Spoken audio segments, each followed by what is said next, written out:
نحمده ونصلي على رسوله الكريم أما بعد قد قال الله تعالى في القرآن العظيم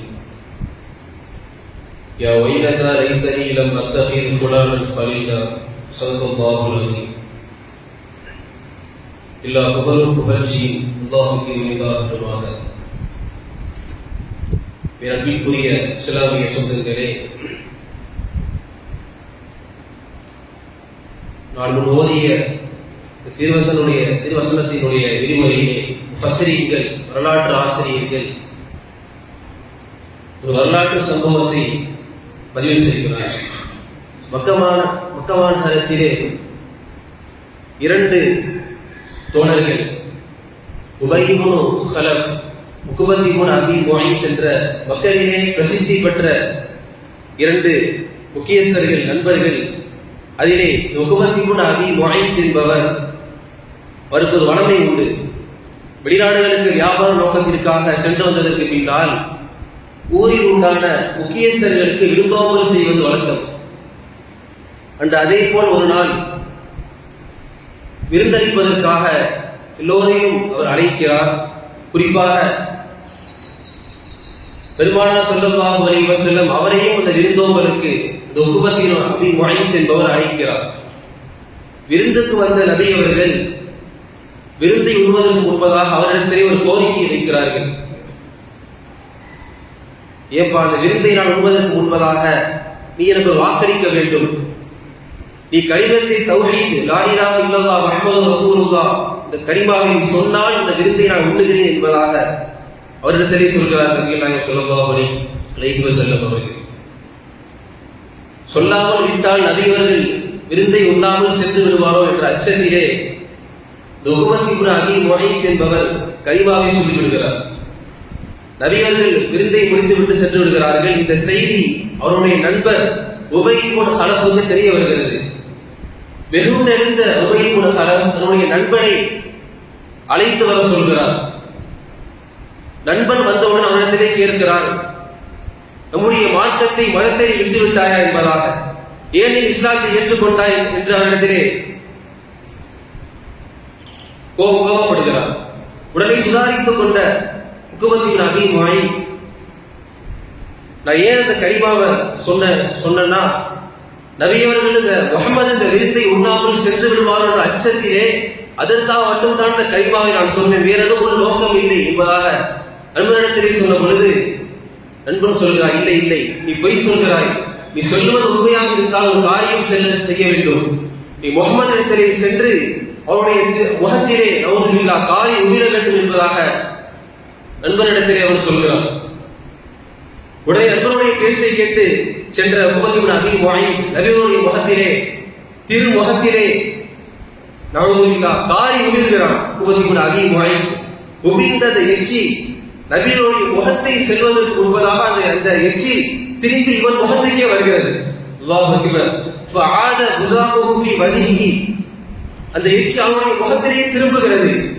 இந்த திரும்பி அந்த எச்சில் உமிழ்நீ அவனுடைய முகத்திலே பட்டு இரண்டுடைய கண்ணத்தையும் கழித்து விடுகிறது, சாம்பலாக்கி விடுகிறது இரண்டு கண்ணத்தையும். இந்த செய்தியை அல்லாஹ் சொல்லிவிட்டு இவனை பற்றி அல்லாஹ் குர்ஆனிலே சொல்கிறான்.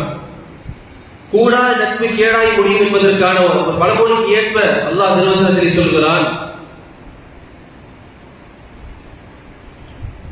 யா வைலதா லைத்தனி யா லைத்தனி இத்தஹது மஅ ரசூலி சபீலா. நான் மறுமையிலே உக்பத் இப்னு அபி முஐத் நரகத்தை பார்த்ததோடு தன்னுடைய இரண்டு கையையும் கடித்துக் கொள்வானாம். கடித்து விட்டு சொல்வான், முஹம்மதுடைய வழியை, மார்க்கத்தை நான் பின்பற்றி இருக்க வேண்டுமே. யா வைலதா லைத்தனி லம் அத்தகிது ஃபுலானன் கலீலா, என்னுடைய இந்த கூடாத கேடான நட்பை நான் எடுத்திருக்க கூடாது என்பதாக நாளை மஹ்ஷர் மைதானத்திலே அவன் குழம்புவான் என்பதாக அல்லாஹ் பதிவு செய்கிறான். கண்ணியமானவர்களே, ஒரு தீவிரமான உண்டான சகவாசம் ஒரு மனிதனை எந்த அளவிற்கு அருகில் கொண்டு போய் விடுகிறது என்பதை இந்த திருவசனம் நமக்கு காட்டுகிறது. யார் தோழமை, நட்பு, சகவாசம் பாராட்டுதல் யாரிடம் இருக்க வேண்டும், யாரிடம் இருக்கக்கூடாது என்பதாக நாம் தீர்மானிக்க வேண்டும். அரபு இலக்கியத்திலே ஒரு பழமொழி உண்டு, ஒருவன் யார் என்று அறிய வேண்டும் என்றால் அவன் நண்பனை பார் என்பதாக அரபு இலக்கியத்திலே ஒரு பழமொழி உண்டு. நபி அவர்கள் சொல்லுவார்கள், முஸ்னத் அஹ்மதிலே ஹதீஸ் பதிவாகிறது, அல் மர்ஹு அலா தீனி ஹலீலிஹி, ஒரு மனிதன் அவன் தன்னுடைய நண்பனுடைய கொள்கையிலே குணத்திலே தான் இருப்பான் என்பதாக நபி அவர்கள் சொல்கிறார்கள். ஒரு தத்துவத்தை நபி அவர்கள் கூறுகிறார்கள்.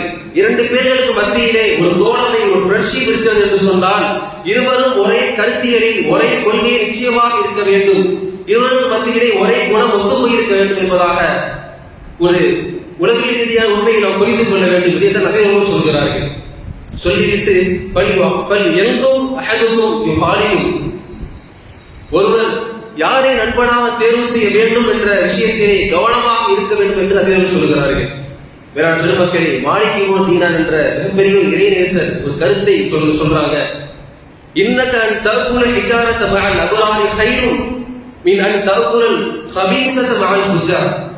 கெட்ட நண்பர்களோடு அமர்ந்து உயர்ந்த இனிப்பு வகைகளை உண்ணுவதை விட நல்ல நண்பர்களோடு சேர்ந்து கல்லை சுமப்பது வேறு என்பதாக சொல்கிறார். சொன்னவர் சாமானியர் அல்ல, மிகப்பெரிய இறைநேசர். இமாம் நவவி ரஹிமஹுல்லாஹ் தங்களுடைய கிதாபிலே ஒரு செய்தியை பதிவு செய்கிறாங்க. உண்மையான நட்பு என்பது என்ன? உண்மையான நட்பு என்பது என்னவென்றால், உலகியல் ரீதியான ஆபத்து தன்னுடைய நண்பனுக்கு ஏற்படும் பொழுது அவனுக்கு தோள் கொடுப்பது உண்மையான நட்பு அல்ல. நாளை மறுமையிலே அவனுக்கு ஆபத்து ஏற்படும் பொழுது தோள் கொடுக்க வேண்டும், அவனுக்கு உதவ வேண்டும், அதுதான் உண்மையான நட்பு என்பதாக நவவி அவர்கள் சொல்கிறார்கள். உதாரணம், நண்பன் தொழுகையில் இல்லை என்றால் அவரை தொழுகையின் பால் அழைக்க வேண்டும், நட்காரியங்களின் பால் அவரை அழைக்க வேண்டும். இதுதான் உண்மையான நட்பு. இதுதான் கொல்லத்தை ரப்பானி என்று சொல்வார்கள். அல்லாஹுக்காக கொள்ளக்கூடிய அந்த நட்பு. மற்றொரு நட்பு இருக்கிறது. தன் நண்பன் என்ன செய்தாலும் பரவாயில்லை, அங்கு இருவரும் பழகுகிறோம், சுற்றுகிறோம், அது போதும், அவருடைய பிரைவசி தனிப்பட்ட விஷயத்தினால் தலையிட மாட்டேன் என்று சொல்லக்கூடிய நட்பு இருக்கிறது அல்லவா? கொள்ளத்தை சைத்தானியா என்பதாக சொல்வார்கள். சைத்தானுக்காக கொள்ளக்கூடிய நட்பு மிகப்பெரிய ஒரு ஆபத்தை நட்பு போய் முடியும். கண்ணியமானவர்களே,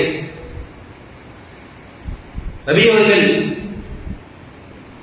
ஹதீஸிலே சொல்வார்கள், அல்லாஹ் ஒரு மனிதனுக்கு கையை நாடிவிட்டால், அவனுடைய வாழ்க்கையை உயர்த்த வேண்டும் என்று அல்லாஹ் நாடிவிட்டால், மன் அராதல்லாஹு பிஹி கைரா, அல்லாஹ் என்ன செய்வானாம், யர்ஸுகுஹு கலீலன் சாலிஹன், அவருக்கு நல்ல நட்பு வட்டாரத்தை அல்லாஹ் அவருக்கு ஏற்படுத்துவான். ரகனஹு இதா நசிய, மார்க்க விஷயங்களை அவர் மறந்துவிட்டால், அதிலே அவர் கவனக்குறைவாக இருந்தால் நண்பர் அதை ஞாபகப்படுத்துவார் என்பதாக நபியர்கள் சொல்வார்கள். நபியர்கள் சொல்வார்கள், உண்மையான நண்பன் என்பவன் யாரை பார்த்தால் அல்லாஹ்வுடைய நினைவு வருகிறதோ அவன் தான் உண்மையான தோழன் என்பதாகவும் நபியர்கள் சொல்கிறார்கள். மேலான பெருமக்களே, நட்பு வட்டாரங்களை எப்படி அமைத்துக் கொள்ள வேண்டும், மார்க்கம் எப்படி சொல்கிறது என்பதை நாம் கவனமாக இருக்க வேண்டும். நல்ல தோழமைகளை நாம் வாழ்க்கையை அமைத்துக் கொள்ள வேண்டும். ஆக கண்ணியமான பெருமக்களே, இது போன்ற நட்காரியங்களை செயல்படுத்த வேண்டும். எதை கேட்டமோ அதை செயலாற்றக்கூடிய தௌஃபீக்கை அல்லாஹ் தந்தல் புரிவானாக. வாஹிர் தஅவானா அல்ஹம்துலில்லாஹி ரப்பில் ஆலமீன்.